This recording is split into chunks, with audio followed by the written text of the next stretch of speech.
শয়তান ওযুতে বেদাত ঢুকিয়েছে, আজানে বেদাত ঢুকিয়েছে। আজানের জবাব আল্লাহর নবী বলছেন, সহিহ বুখারী 614 নম্বর হাদিস, আল্লাহর নবী বলছেন, মান ক্বালা হিনা ইয়াসমাউন নিদা, যে ব্যক্তি আজান শোনার পরে আজানের দোয়া বলবে, আল্লাহুম্মা রাব্বা হাযিদ দাওয়াতিত তাম্মা ওয়াস সালাতিল কায়মা আতি মুহাম্মাদানিল ওয়াসিলাতাল ফাদিলা ওয়া বা'আথহু মাকামান মাহমুদানিল্লাযী ওয়া'আদতা।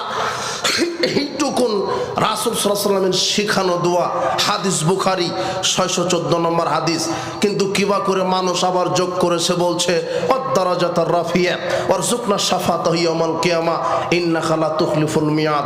সবই মানুষের বানানো কথা। বোঝা গেল না? মনে হয় টিভিতে প্রচার করা হয়, অথচ আল্লাহর নবী অতটুকুন বলেছেন। আপনাকে কি দিয়ে বুঝাই?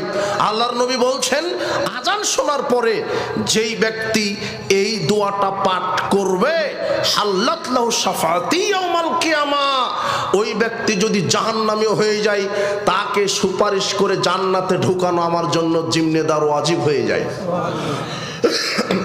কিন্তু শয়তান ঠেকিয়ে দিয়েছে, আপনার দোয়াটাকে বাতিল করবে বলে ওখানে বিদআত ঢুকিয়ে দিয়েছে।